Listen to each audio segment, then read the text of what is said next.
Olá, eu sou Aparecido Donizete, eu sou autor do livro E a Bíblia o que diz? A Grande Tribulação. Se você quiser ler o livro, basta clicar no link que aparece aí no vídeo para estar lendo.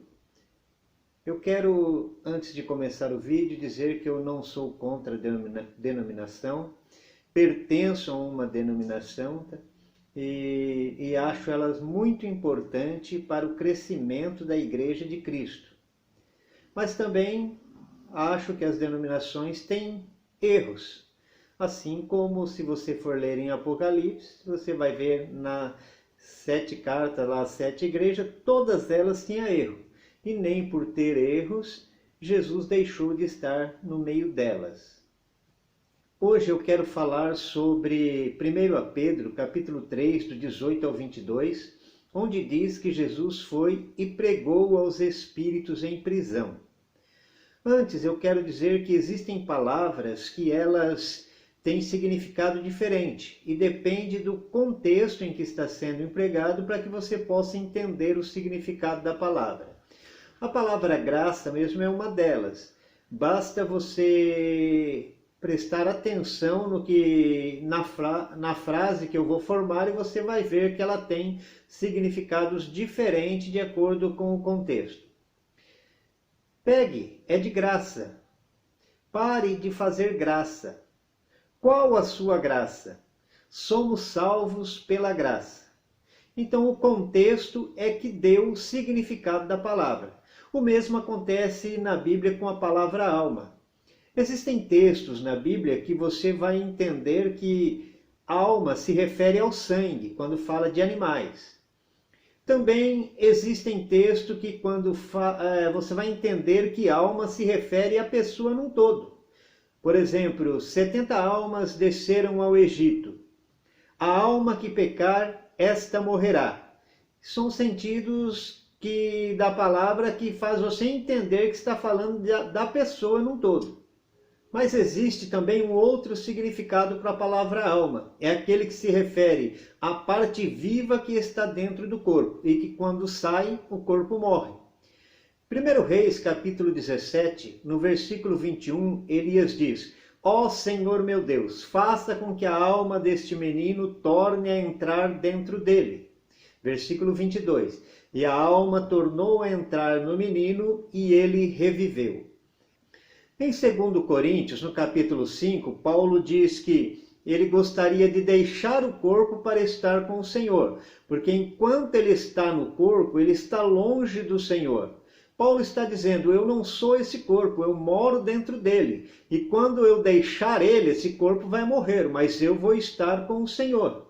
Paulo deixou isso muito claro quando ele disse também em 2 Coríntios, no capítulo 12, conheço um homem, não sei se no corpo ou fora do corpo, Deus o sabe, foi ao terceiro céu e viu o paraíso. Paulo está dizendo que a pessoa pode sair de dentro do corpo, ela pode deixar o corpo.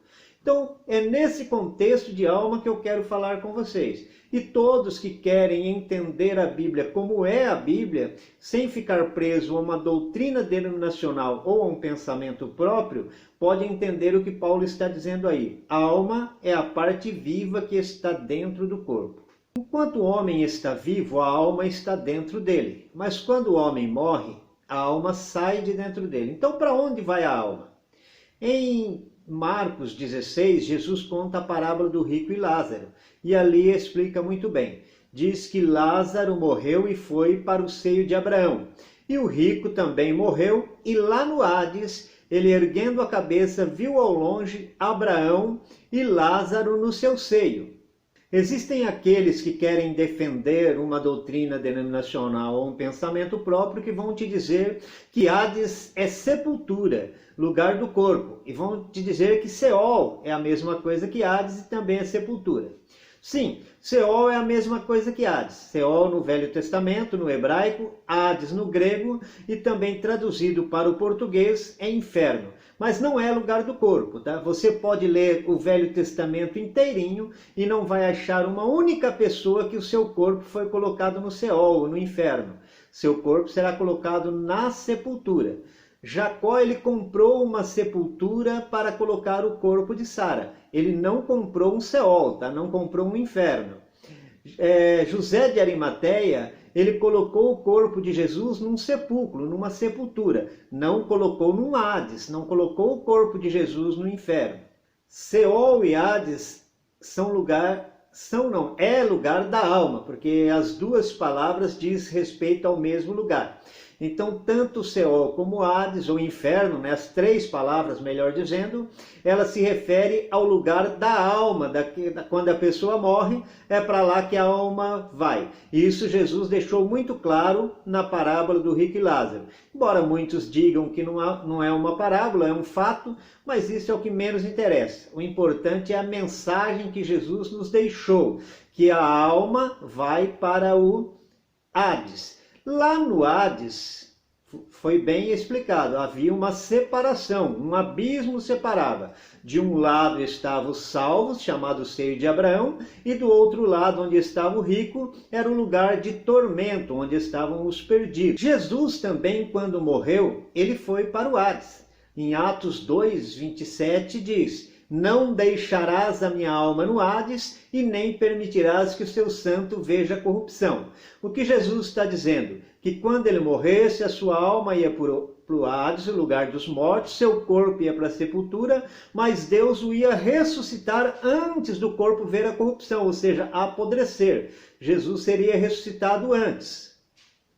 Mas se Jesus ia morrer e ia para o Hades, porque ele era homem e como homem a sua alma ia para o Hades, como explicar então se ele disse para o ladrão da cruz: ainda hoje estarás comigo no paraíso?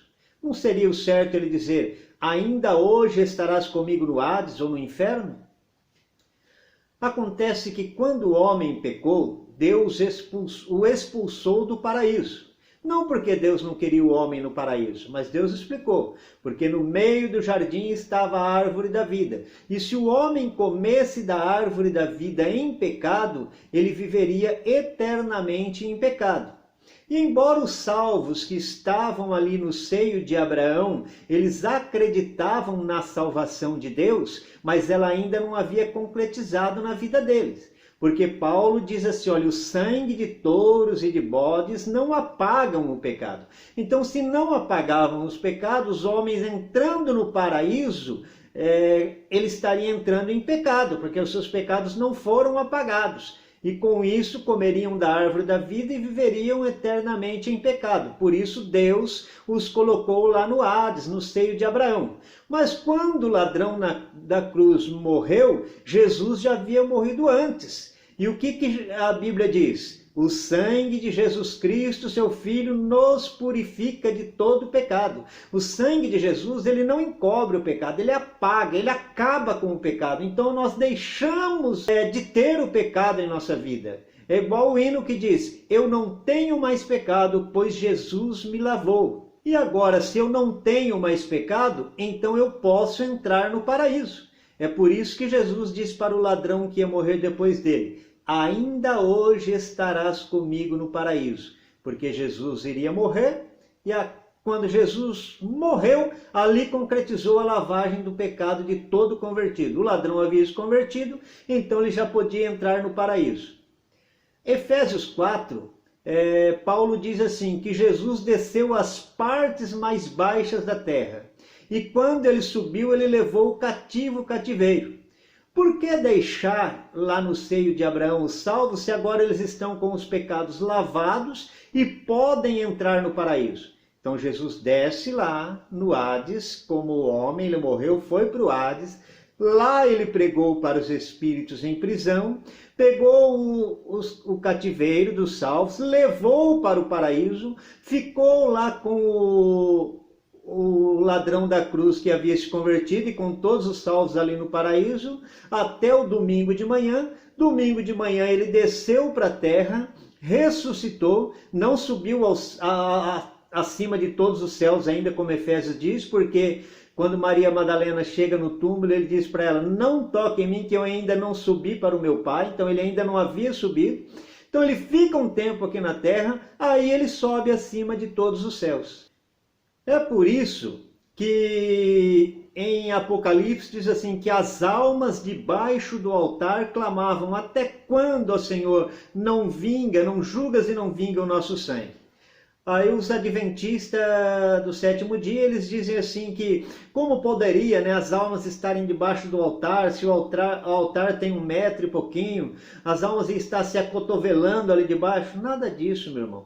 O que a Bíblia está dizendo é que Jesus subiu acima de todos os céus, como diz Efésios. Paulo disse em 2 Coríntios capítulo 12, o paraíso é no 3º céu. Então Jesus está acima do paraíso. E onde está o altar? Onde está Jesus? As almas estão então onde? Estão no paraíso, como Jesus disse para o ladrão da cruz que estaria com ele no paraíso. As almas estão lá e Jesus já não está mais no paraíso. Jesus está acima de todos os céus. Lá está o altar. Então as almas estão um piso abaixo do altar, 2 ou 3, a Bíblia não explica quanto, mas está abaixo do altar clamando. Não é umas almas acotoveladas debaixo do altar, né? As almas no paraíso que fica abaixo do altar clamando a Deus. Até quando, Senhor, o Senhor vai julgar e vingar o nosso sangue?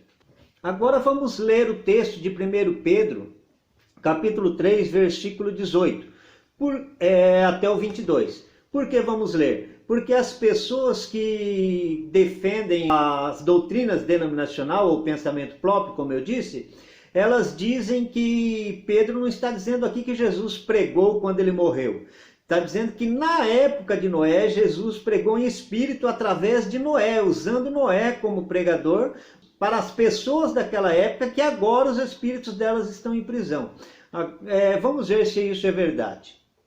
Pois também Cristo morreu uma única vez pelos pecados, o justo pelos injustos, para conduzir-vos a Deus, morto sim na carne, mas vivificado no Espírito, no qual também foi e pregou os espíritos em prisão, os quais noutro tempo foram desobedientes, quando a longanimidade de Deus aguardava nos dias de Noé, enquanto se preparava a arca, na qual poucos, a saber 8 pessoas, foram salvos através da água, a qual, figurando o batismo, agora também vos salva, não sendo a remoção da imundícia da carne, mas a indagação de uma boa consciência para com Deus, por meio da ressurreição de Jesus Cristo, o qual, depois de ir para o céu, está à destra de Deus, ficando-lhe subordinados anjos e potestades e poderes.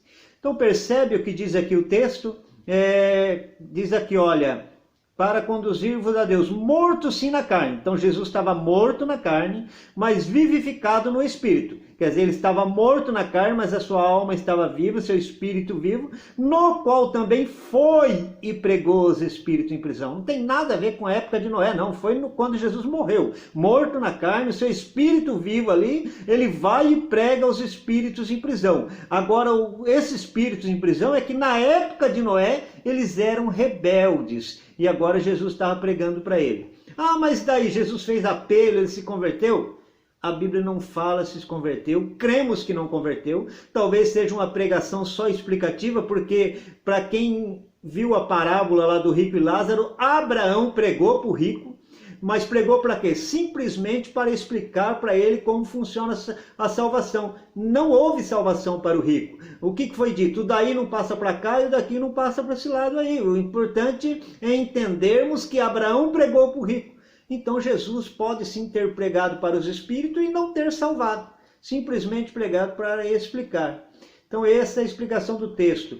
Dizer que aqui Jesus foi lá na época de Noé que ele pregou através em espírito, irmãos, o texto é bem claro. Jesus está morto na carne, vivo no espírito, vai e prega. Versículo 22 diz que ele sobe e vai para a presença de Deus. Então o texto está falando da morte, da descida dele lá no Hades, pregar para os espíritos, depois da subida dele à destra de Deus, que é onde Efésios fala que está acima de todos os céus, lá à destra de Deus. Então Jesus foi para o paraíso, conforme ele prometeu para o ladrão convertido na cruz? Sim, foi. Mas ficou lá quanto tempo? Ficou até o momento dele ressuscitar. Depois ele deixou eles lá porque ele desceu para o seu corpo novamente. E o que vai acontecer conosco. Não vai acontecer a mesma coisa? Não vamos ressuscitar se nós estivermos mortos e os que estão mortos não vão ressuscitar? Então o que Jesus vai fazer? Quando ele vier buscar a igreja, ele passa no paraíso, pega as almas que lá estão, que a Bíblia diz, os seus santos vêm com ele. Então ele desce com as almas cada uma recebe o seu corpo, ressuscita, é transformado como o corpo de Jesus foi transformado e daí vai viver eternamente com o Senhor.